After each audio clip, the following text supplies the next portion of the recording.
আচ্ছা, কোল পাওয়ার জেনারেশনে 8 তারিখে যেটা অটোমোবাইলের যে কোশ্চেনগুলো আসছে এটা একটু সমাধান করার চেষ্টা করি।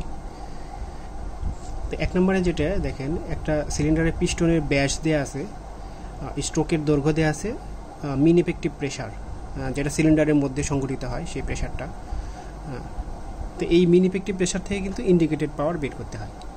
ইন্ডিকেটেড পাওয়ার মানে এইখানে পিস্টনের ডায়া দেওয়া আছে 150 মিলিমিটার মানে 0.15 মিটার, আর স্ট্রোকের দৈর্ঘ্য এল দেওয়া আছে 400 মিলিমিটার মানে 0.4 metre.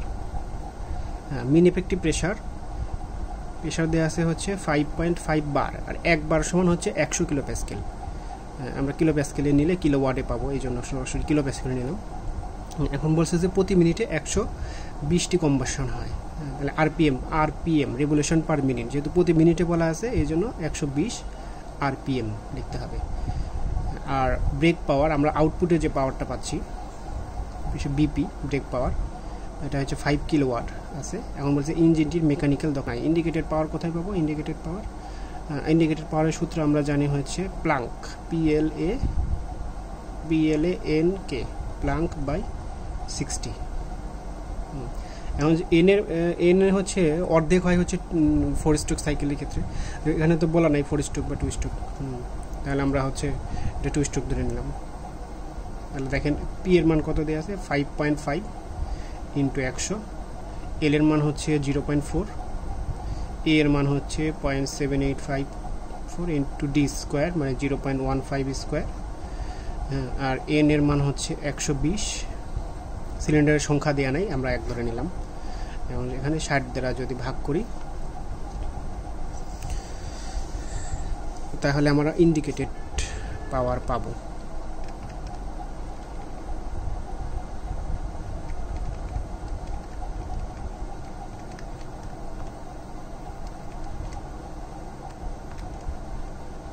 Seven point seven seven kilowatt. তাহলে এখন আমরা যদি মেকানিক্যাল এফিসিয়েন্সি বের করি, indicated power by brake power, indicated power হচ্ছে 7.7, ব্রেক পাওয়ার হচ্ছে output by input. Mechanical efficiency মানে আউটপুট বাই ইনপুট, মানে brake power by indicated power, brake power by indicated পাওয়ার।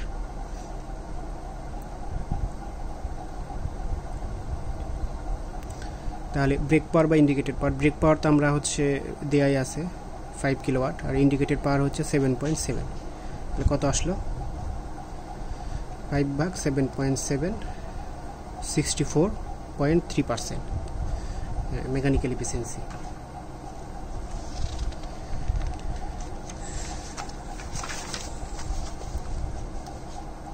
দুই নম্বর যেটা আসছিল যে ইঞ্জিনের কুলিং সিস্টেমের চিত্র অঙ্কন করে বিভিন্ন অংশ দেখাবো, এটা বইয়ে আছে, দেখে নেবেন। আরেকটা দেখেন, একটি সেন্ট্রিফিউগাল পাম্প 2 কিউসেক ফ্লো রেটে 30 মিটার স্ট্যাটিক হেডে পানি সরবরাহ করে। এই যে স্ট্যাটিক হেড দেওয়া আছে, স্ট্যাটিক হেড যখন দেওয়া থাকবে তখন আপনার অবশ্যই এখানে ম্যানোমেট্রিক হেড কাউন্ট করতে হবে। ম্যানোমেট্রিক হেডটা বার্নৌলি সূত্র থেকে আসে। ম্যানোমেট্রিক হেডের সূত্র হচ্ছে কি? ম্যানোমেট্রিক হেড এটা হচ্ছে static had plus all losses যতগুলো লস থাকবে সবগুলো, এবং ভি স্কোয়ার বাই 2g। এটা ডেলিভারি সাইডে, ডেলিভারিতে কতটুকু কত ভেলোসিটিতে ডিসচার্জ হচ্ছে সেটা ভিডি স্কোয়ার বাই 2g। এই সূত্রটা আমার হচ্ছে ম্যানোমেট্রিক হেডের সূত্র লাগে। এখানে বলছে ফ্লো রেট হচ্ছে 2 কিউসেক, কিউ হচ্ছে 2 কিউসেক মানে cubic feet per second, cubic feet per second. তাহলে এটাকে আমরা মিটার করব কিভাবে? 1 মিটার সমান হচ্ছে 3.28 ফিট। তাহলে 1 ফিট কত হচ্ছে 1/3.28 এত মিটার। তার মানে এই 1 ফিটের মান হচ্ছে 1/3.28। যদি আমরা এখানে বসায় দিই তাহলে কিন্তু আমরা মিটারে পেয়ে যাব। তাহলে 2 ভাগ 3.28, যেহেতু কিউব আছে 3 বার, এই জন্য আমরা কিউব করে দিলাম, তাহলে মিটার কিউব পার সেকেন্ড আমার হয়ে গেল। তাহলে এখানে হচ্ছে 2 ভাগ 3.28 cube, 0.0566 metre cube per second.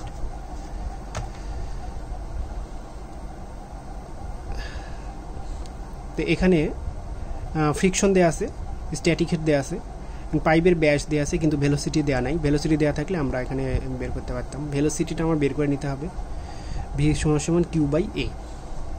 আর পাম্পের সার্বিক দক্ষতা দেওয়া আছে, সার্বিক মানে দক্ষতা, ওভারঅল এফিসিয়েন্সি। তবে পাম্পের প্রয়োজনীয় ইলেকট্রিক ইনপুট পাওয়ার কত হবে, এইটা যদি আমার পাম্প হয়, তো এই পাম্পটাকে চালানোর জন্য আমার তো একটা মোটর দরকার, মোটর, ইলেকট্রিক পাওয়ার। এটা হচ্ছে আউটপুট পাওয়ার, এটা হচ্ছে ইনপুট পাওয়ার। এই পাম্পের ক্ষেত্রে পাম্পের আউটপুট পাওয়ার কোনটা, গামা QH, আর ইনপুট পাওয়ার কোনটা, ইলেকট্রিক পাওয়ার। অনেক সময় কিন্তু এখানে একটু প্যাচ দিয়ে দিবে যে ইনপুট পাওয়ারের কথা বলবে যে ইলেকট্রিক মোটর ব্যবহার করা হয়েছে, তো এখানে 3 ফেজ কানেকশন ব্যবহার করা হয়েছে, ভোল্টেজ এত, কারেন্ট এত, পাওয়ার ফ্যাক্টর এত। তাহলে এইখানে ইনপুট পাওয়ার কিন্তু আমার বের করে নিতে হবে। আমরা জানি যে 3 ফেজের ক্ষেত্রে আমরা পাওয়ার 3 VP IP cos θ, এই সূত্র দিয়ে কিন্তু তখন আমার এই ইনপুট পাওয়ারটা বের করে নিতে হবে। ইনপুট পাওয়ার করছি 3 VP IP cos θ, যদি 3 ফেজ কানেকশন হয় এই মোটরে, তখন আমার আউটপুট পাওয়ারটা বের করতে পারবো। তাহলে আমরা এটা ম্যানোমেট্রিক হেডটা বের করি। স্ট্যাটিক হেড দেওয়া আছে 30, লস কত দেওয়া আছে 5, আর VD²/2G। ভি আমার জানা নেই, Q/A। তাহলে কিউ এর মান কত, 0.0566 Q/A। এ হচ্ছে 0.7854 ইন্টু D², ডি হচ্ছে 0.15 মিটার ব্যাস, 0.15 D²।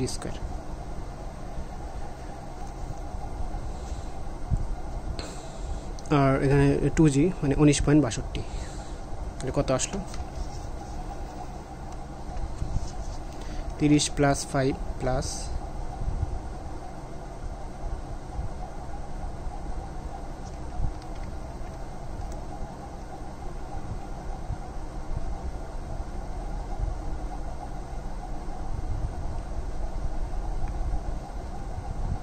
0.0566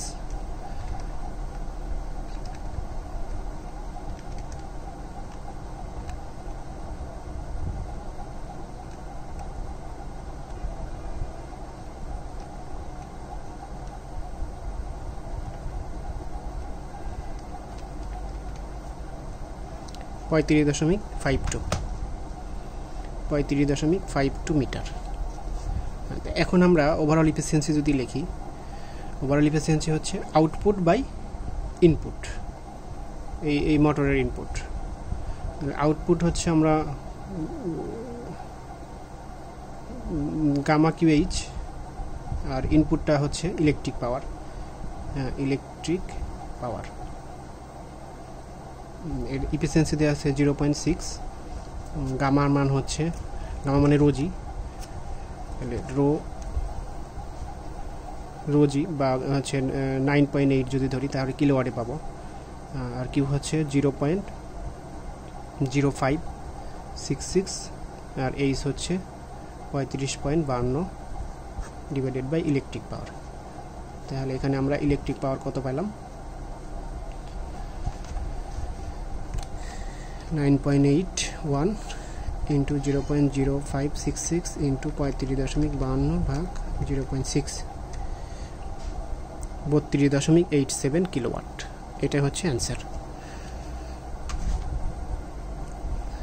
এখন 4 নম্বরটা দেখব। বলছে একটি 250 নিউটন ক্রেন একটি হেলানো প্লেন সারফেসের উপর স্থির আছে। তো এইখানে হচ্ছে স্থির অবস্থায় আছে এই 250 নিউটন। এখন ডাব্লিউ এর মান কমপক্ষে কত মানের জন্য উহা প্লেনের উপর স্থির অবস্থায় থাকবে।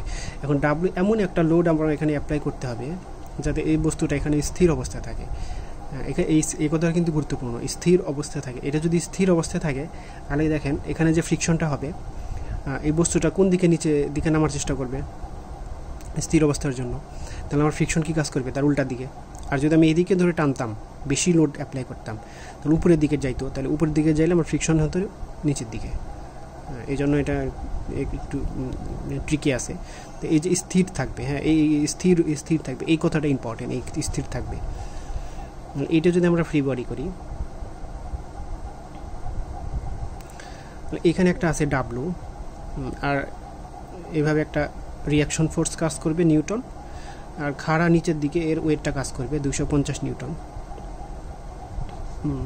এবং এই রিয়াকশন ফোর্স আর এই এর ওয়েট এর মাঝখানে এই অ্যাঙ্গেলটা কাজ করে 55 ডিগ্রি। এখন দেখেন এই বস্তুটা নিচের দিকে যাওয়ার চেষ্টা করবে, তাহলে ফ্রিকশনটা কাজ করবে তার অপর পাশে, ফ্রিকশন ফোর্স। এই অঙ্কগুলো সবসময় সামেশন এফ ওয়াই আগে করবেন, তারপরে সামেশন এফ এক্স করবেন। সামেশন এফ ওয়াই করলে কি হয়, এই সহজে আমার এন এর মানটা চলে আসে, তাহলে F equal to mu N করলে আমার অঙ্কটা হয়ে যাবে। তাহলে দেখেন এইখানে তো আমরা এটা হচ্ছে ওয়াই অ্যাক্সিস ধরবো, আর এটা হচ্ছে এক্স অ্যাক্সিস ধরবো। তাহলে এই দুইটা অ্যাক্সিসে আমরা কাজ করবো। তাহলে এটা যদি ওয়াই অ্যাক্সিস ধরি, কিন্তু এই দেখেন এটা কিন্তু একটা অ্যাঙ্গেলে কাজ করতেছে, তাহলে এটা আমার দুইটা ভাগে ভাগ করে নিতে হবে, এই একটা আর একটা এটা। তাহলে এটার মান কত হবে 250 সাইন 55, আর এটা কত হবে 250 কস 55, দুইটা ভাগে ভাগ হলো। তাহলে এখন আমরা summation F Y equal to 0 ধরবো। সামেশন এফ ওয়াই 0, উপরের দিকে প্লাস ধরলাম। উপরের দিকে কী লোড কাজ করে, এন কাজ করতেছে একটাই, আর নিচের দিকে 250 কস 55 মাইনাস 250 কস 55 ইজিক্যাল টু 0। এখান থেকে এন এর মানটা আমরা পাবো, এন কত 250 কস 55, আসলে 143.39, 143.39 নিউটন, যেহেতু নিউটনে আছে 250। এখন আমরা F equal to mu N সূত্র জানি, মিউ এন। এখন যদি এখানে মিউ এস অথবা মিউ এস আর একটা মিউ কে যদি একটা দিয়ে দিত, তাহলে কোনটা নিতাম আমরা কিন্তু নিতাম মিউ এসটা। এখানে কিন্তু একটা কনফিউশন ফেলাতে পারতো যে একটা মিউ এস দিয়ে দিল আর একটা মিউ কে দিল, তখন আমরা এটাকে নেগলেক্ট করবো, কারণ এই বস্তুটা স্থির অবস্থায় আছে। স্থির থাকলে মিউ কেটা নেওয়া যাবে না। মিউ কে হচ্ছে কাইনেটিক্সের জন্য, মানে যেটা ভেলোসিটিতে থাকবে ওই জন্য। মিউ হচ্ছে 0.3 ইন্টু এন, এন হচ্ছে 143.39, 0.3, 43.02 নিউটন ফোর্সটা পেয়ে গেলাম। এখন আমরা সামেশন এফ এক্স যদি করি, তাহলে কিন্তু এই ডাব্লুটা পেয়ে যাব। Summation F X equal to 0, আমরা এই দিকে প্লাস ধরব, এটা উপরে বলতে এরকম একটু কর্নারে হবে। তাহলে এদিকে কী কী বলা আছে, ডাব্লু আছে, এন আছে, এফ আছে, ডাব্লু একটা আছে, এফ আছে, আর কি আছে, আরেকটা আছে মাইনাস এই দিকে 250 সাইন 55 ইজিক্যাল টু 0। এফের মান তো আমরা আগে বের করে নিলাম, এফ হচ্ছে 43.02, আর হচ্ছে 250 সাইন 55 ইজিক্যাল টু 0। এখান থেকে আমরা ডাব্লুটা পেয়ে যাব।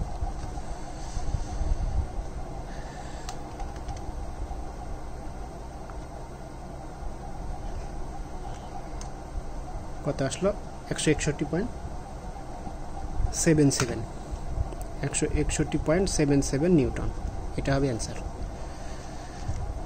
তাহলে আমার এটার জন্য প্রথমে ফ্রি বডি করে নিব, দেখব যে এই বস্তুটা কোন দিকে যাচ্ছে, তার উল্টা দিকে হবে হচ্ছে ফ্রিকশন ফোর্স। এখন যদি বস্তুটা উপরের দিকে যায়, তো এই লোডটা যদি বেশি অ্যাপ্লাই করতাম, তাহলে ফ্রিকশন ফোর্স হয়তো তার উল্টা দিকে ডিরেকশনে। এখন যেহেতু বলছে বস্তুটা স্থির থাকবে, স্থির থাকলে স্বাভাবিকভাবে চিন্তা করতে হবে যে স্বাভাবিকভাবে বস্তুটা কোথায় যাবে, স্বাভাবিকভাবে বস্তুটা নিচের দিকে যাবে, তাহলে ফ্রিকশন হবে তার উল্টা দিকে। এটাই হচ্ছে প্যাচ, আর কোনো প্যাচ নেই। একটা ড্রয়িং আসছে দেখেন, এটা আমার টপ ভিউ আঁকাবো, ফ্রন্ট এবং সাইড ভিউটা আঁকাবো।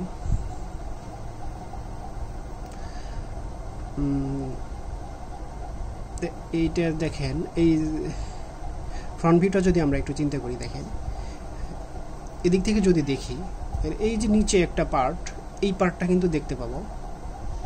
আবার এখানে দেখেন এই পার্টটা আবার একটু ভেজাল করছে, ভেজালটা হচ্ছে এখানে একটু কার্ভ করে দিছে দুই পাশটাই, দেখেন এরকমভাবে কার্ভ করে গেছে। এই পার্টটা দেখতে পাবো, কিন্তু এরকম কার্ভভাবে দেখতে পাবো। আর উপরের এই অংশটা দেখতে পাবো, এই অংশটা, আর এইখানে এই পার্টটা দেখতে পাবো, আর এইখানে হলো সেকশন দেখতে পাবো না। তাহলে ফ্রন্টটা আমরা একটু চিন্তা করি,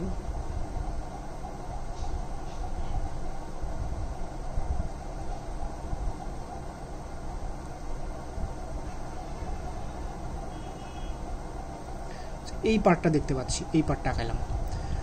এই পার্টটা আঁকানোর পরে এটার সঙ্গেই এই পার্টটা পরে করি।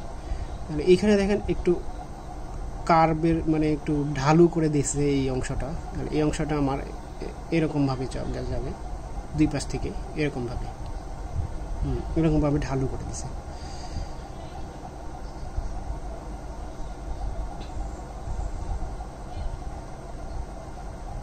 ঢালু করে দিয়ে এই যে দেখেন এখান থেকে বস্তুটা সোজা উপরের দিকে উঠছে। তো সোজা যদি উপরের দিকে উঠে,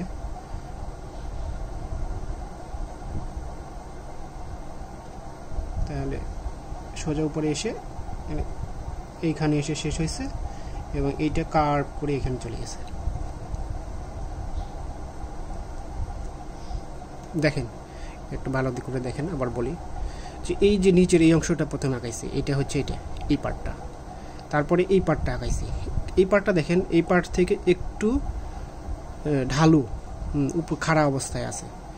তারপরে এখানে দেখেন একটু মানে স্ট্রেট লাইন বরাবর উপরে দিকে উঠছে, আর এখান থেকে একটু এসে বাঁকা হয়ে এখানে এসে মিশে গেছে।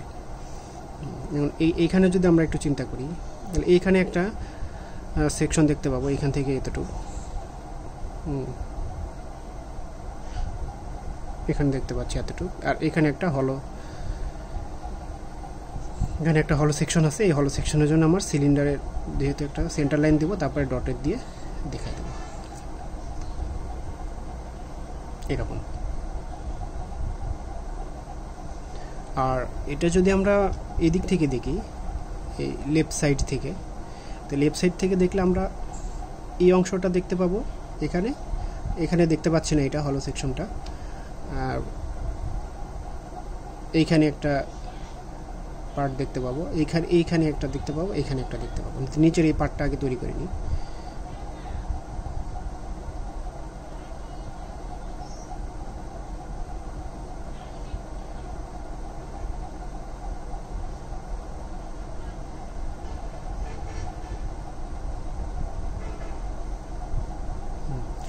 এখানে এই অংশটা দেখতে পাচ্ছি, এই পাশে একটু দেখতে পাচ্ছি, তারপরে হচ্ছে এই পার্টটা দেখতে পাচ্ছি।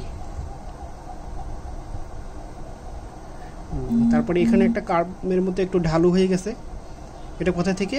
এই যে এই একদম শুরু থেকে একটু ঢালু হয়েছে এখানে, আবার এই পাশটা একটু ঢালু হয়ে আসছে, এই পাশটা একটু ঢালু হয়ে আসছে, ঢালু হয়ে এসে তারপরে এইখানে আমরা এই এটা দেখতে পাচ্ছি, অবজেক্টটা। এই অবজেক্টটা খাড়া হবে, উপরে উঠে যাবে।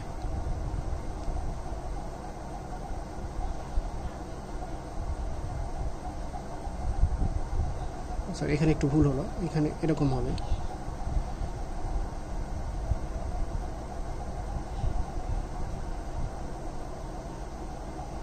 এই জন্য আপনারা পেন্সিল দিয়ে প্রথমে আঁকাবেন, তারপরে হচ্ছে কলম দিয়ে আঁকাই দেবেন আর কি, যাতে ভুল হলে এটা ইরেজ করে দেওয়া যায়।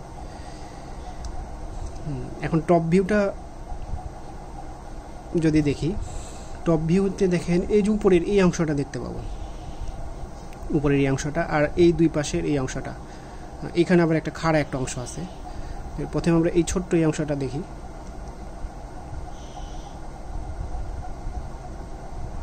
ছোট্ট এই অংশটা দেখলাম। তার সাথে হচ্ছে এইখানে একটা অংশ দেখতে পাবো, পাশে একটা, তারপরে এই পাশে একটা, এই পাশে একটা। তাহলে এই অংশটা এটা, এই পুরোটা, আর এই ছোট্ট অংশটা এটা, আর ওই পাশে একটা আছে এই সেম জিনিস। এখন আর দেখেন চারোপাশে কিন্তু একটু ঢালু করা আছে, এই পাশে আর পাশে, এখানে ওই পাশে, এই পাশে, এই পাশে, এই পাশে, এই পাশে, এই পাশে একটু ঢালু করা আছে। তাহলে এই ঢালুটা আমরা একটু যোগ করে দিই।